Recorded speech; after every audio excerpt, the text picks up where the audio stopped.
We're stuck in Dublin. We are Kristen and Michael, and over the last 2 years, we have hosted hundreds of guests at our short-term rental in Joshua Tree, California that we DIY'd ourselves. And on our channel, we share what it's like to be an Airbnb host, but today we're going to take you on a somewhat of a different journey, and we are going to be going from host to guest, taking you through Italy on our trip. So come along with us. But we're out. Okay, we'll see you in Rome. Go.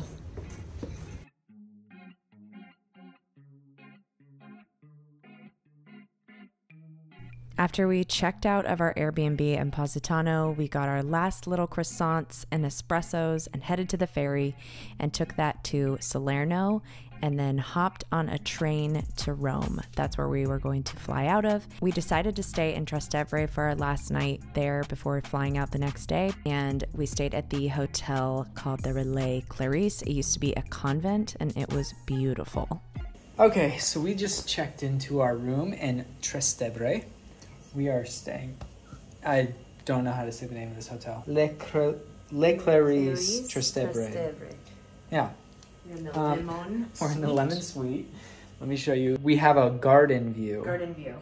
It's just basically the center of the hotel here.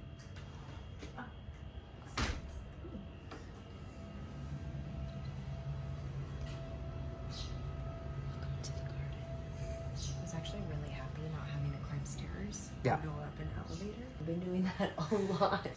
I'm very grateful when he was like, oh, your room's right here. I was like, thank you. It's just quick in, quick out. Because we won't be here for very long. This is it. It's beautiful. Oh, the bed's actually really comfy. Is it? But it's just this, and then this, and then this. So nothing fancy this time. We're staying here one night, so we just wanted to stay somewhere central to everything, and we are going to recoup a little bit. We're going to nap, and then we are going to figure out what's for dinner and explore a little bit. Where we stayed was centrally located in Trastevere. It was perfect. It was walking distance to everything we wanted to go see, which wasn't too much. We went into a church and we tried soupli because I heard about it all over TikTok, and it was okay. It's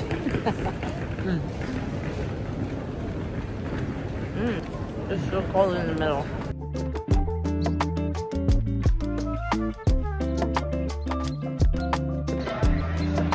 Last night. So we're getting gelato before dinner. Oh yeah. Good? Yeah. That cannoli flavor. What's in that? Cannoli. Since we did a lot of sightseeing before we sat down for dinner, we were full by the time we ate these big meals, but they were delicious. This place is worth the hype. We were definitely fish out of water. We looked like tourists in the area of Trastevere, but it was fine. We had a good time. Thank you. Bye. This is it. This is it. Bye, Rome.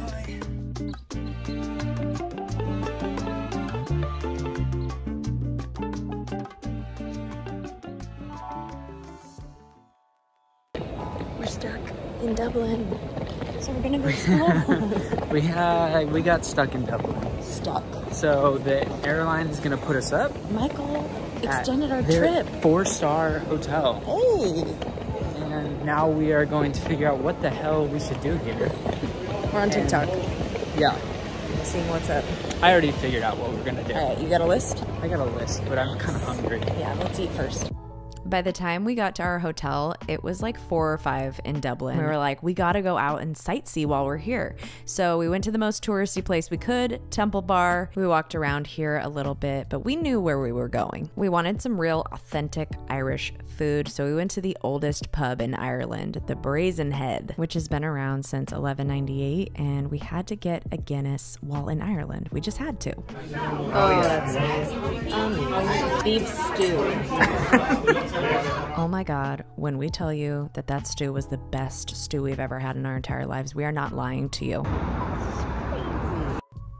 After we ate dinner, we walked around and saw a few of the churches. A lot of them were closed because it was later in the day. And we got some gelato as one last hurrah on our trip. And we went back to the hotel and passed out. I'm so glad we did this. It was so fun. What a happy accident. Check, check, check, check, check.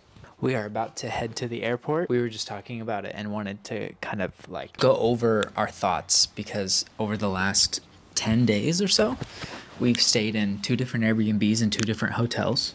Yes. There are definitely pluses and minuses to staying in Airbnbs versus hotels when you're traveling abroad. One of the biggest pluses that we found, that's literally a horse. Oh my God, that was so cool. It was too fast to show you, but it was like 2 dudes. It's a horse and buggy type thing. Yeah. I think one of the coolest things about staying in an Airbnb out of the country is, at least in both of these instances, we met the host. Yeah, they met us at the house. They met us at the house. And so we got their direction and like, oh, don't go here, go here. That was really cool. But I also think one of the other coolest things about staying in Airbnb was you got more of a vibe at the house. You got more of like a feel like you live there and this is your life. Yeah, you can kind of see like yourself there. Step into that little world. When you're at a hotel, it's the same. It's like there's a concierge, there's a breakfast, there's, you know, room service and all that stuff. And you're in a hotel room with a bed. You don't get to see like what the kitchens are like or like what their everyday would be like. And like in Positano, we learned that like they have trash, like Monday's paper, Tuesday's plastic. Like and they set it out like in this one spot on the ground. And they just pile it all up and then someone comes and picks it up. Yeah. So like those are the things you miss out on in a hotel for sure. You really get the authentic feel. And obviously you really need to do your research because in some places you could end up somewhere that maybe isn't so nice or whatever. And we did a lot of research on where to be in the areas that we've stayed. Yeah. And I think we did a great job. When we're looking for Airbnbs, or at least when I'm looking for Airbnbs, definitely a thought in my mind is like, is this beautiful? Is there like a picture moment? Like, can I see myself, you know, like naked? No. Can I see myself like making memories here and like stepping into this little world for a couple days? We had great experience at both Airbnbs. The downside, food, you have to go out, which also might be a plus side. Yeah. You have to either bring food to cook or you have to go and fend for it for yourself. Yeah. Like in Positano, the closest grocery store was like uphill. Like up at the top. One of the days we just didn't eat breakfast. And then another day we like grabbed pizza, 4 pieces so that we could eat 2 in the morning before we went to Pompeii. And in Rome, we just had to walk down to like a bar, they a call cafe, bars, restaurant, and had espresso and a croissant because that's the typical breakfast here. Yeah. So like today we were in Ireland and there was all this food at the buffet down there at the hotel lobby. And same with the hotel in Trastevere and same with the hotel in Florence. Yeah. Which it was nice. And I feel like there's 2 different kinds of people when you're traveling. Like people that don't want to think about stuff. Like too much out of their comfort zone. Yeah. They want like breakfast, lunch, you know. Like, yeah, so that if that's the case, that I want more towels. Yeah, like, you know. not for you. Yeah. But I think that it's worth it because if you are a host and you're watching our channel, you more than likely are. Learning from a different culture on how they do things was really awesome. Yeah. There was some things that we were like, oh, this is a little too much. Maybe we definitely need to think about what we do at our house because we do something similar and here it's a little aggressive. The fragrance.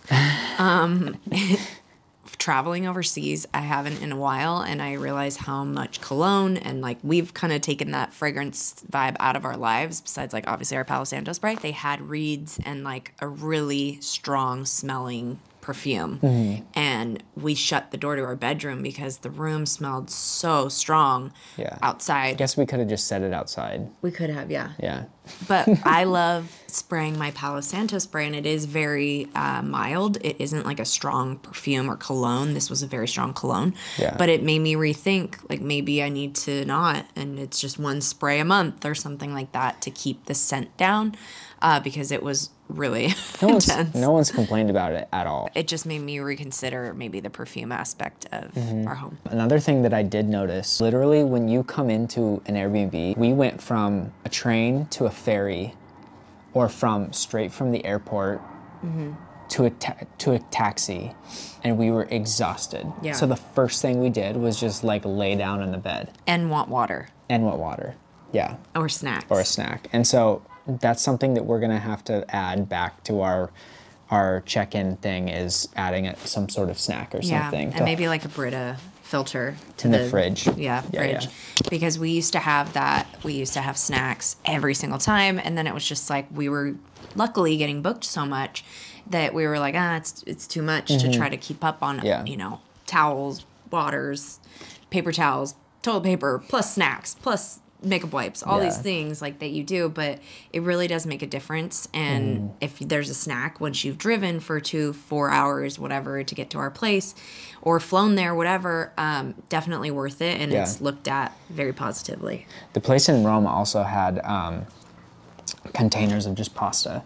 Yeah, so that you could cook. But I mean, that's the vibe there. Yeah. Anyways, so yeah, just some quick thoughts. Hotels are definitely cool if you find the right ones. Yeah. The one we found in Florence was honestly so dreamy. And I don't know if our experience would have been as good at an Airbnb there, because there was a rooftop bar that we had aperitivo at, and like dinner one night. And we got to have breakfast there in the mornings, and, which was so fun. And we learned a lot of history about the hotel too, which was pretty cool. So yeah.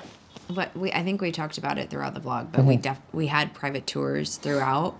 Michael's been here before and did the, you know, big tours with, you know, one tour guide and like 16 people or 20 people, and it was just a little too much, and we just wanted to really dive into the culture here. Yeah. So we have some friends that are travel people, and they gave us a bunch of recs, and this woman who helped us throughout the whole stay, she got us drivers. She had a tour guide in every city that we've been to. Yeah. And if you want to know about her name's Floriana, and she has bespoke tourism, and I will put the link down below. Yeah. Our friend Hallie Stevens gave us the info, and she is phenomenal. So now we have to go to the airport. We have a long flight. We got to figure out how to pick up Finn because he's with my parents, and we actually got booked for this weekend because it's currently Friday in the U.S. and like 2 a.m. and we got booked for this weekend. So we are going to have our cleaner go check on the house because it has been 2 weeks, like we said, and hopefully everything's okay there. But time to get back to real life. Yes. Right? If you guys like these videos, if you like content like this, seeing us travel, stay in other Airbnbs, experience other cultures, I don't know. If you're into this kind of content, let us know down below. We would love to do more of this kind of stuff. So yeah. We'll see you in the next one. See you in the next, See you when we see you. See you back in the desert probably. Yeah.